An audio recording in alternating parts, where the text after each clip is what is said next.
Les sujets du jour de la revue fiduciaire. Premier sujet de notre JT. Compagnies aériennes exonérées de TVA. Les opérations de livraison, transformation, réparation, entretien, affrètement et location effectuées sur des avions utilisés par des compagnies aériennes françaises sont exonérées de TVA, lorsque les services à destination ou en provenance de l'étranger représentent au moins 80% des services qu'elles exploitent. Les compagnies concernées sont tenues de délivrer à leurs fournisseurs une attestation certifiant qu'elles remplissent les conditions pour être exonérées. Certaines d'entre elles sont réputées satisfaire ces conditions et sont donc dispensées de l'obligation de transmettre une telle attestation. Leur liste vient d'être actualisée et s'appliquera jusqu'à la prochaine mise à jour. Deuxième sujet de notre JT. Rédiger l'ordre du jour du CSE. Un comité social et économique d'établissement soutenait, devant les juges, que les questions de ses membres devaient être inscrites à l'ordre du jour de la réunion sans aucune reformulation.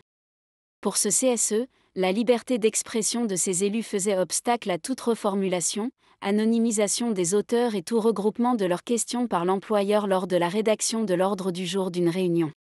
L'employeur n'avait pas procédé ainsi lors de la rédaction conjointe de l'ordre du jour avec le secrétaire.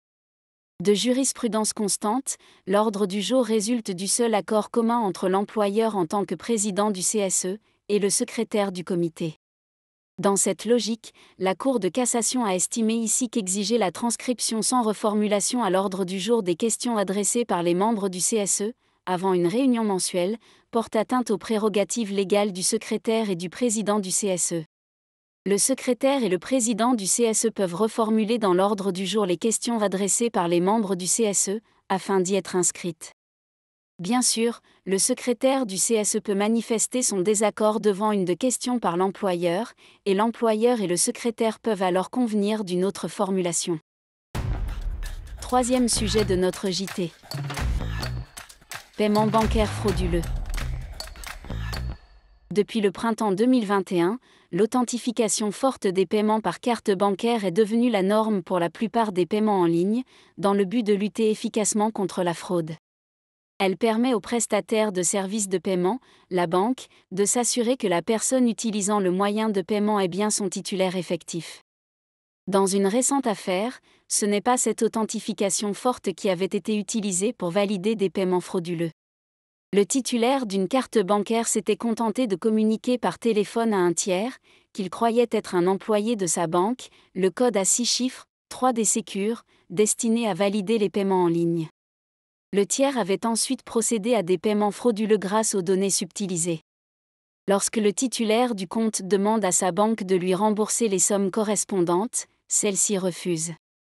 Pour lui donner raison, le tribunal saisi du litige retient la négligence grave commise par le client, qui a fait confiance à une personne qu'il ne connaissait pas et qui lui racontait une histoire assez peu crédible. Mais la Cour de cassation se montre finalement favorable au sort du client. Elle rappelle que, sauf agissement frauduleux de sa part, le payeur ne supporte aucune conséquence financière si l'opération de paiement non autorisée a été effectuée sans que la banque exige une authentification forte. Dans ce cas de figure, la banque doit donc rembourser son client, sans pouvoir lui opposer sa prétendue négligence grave.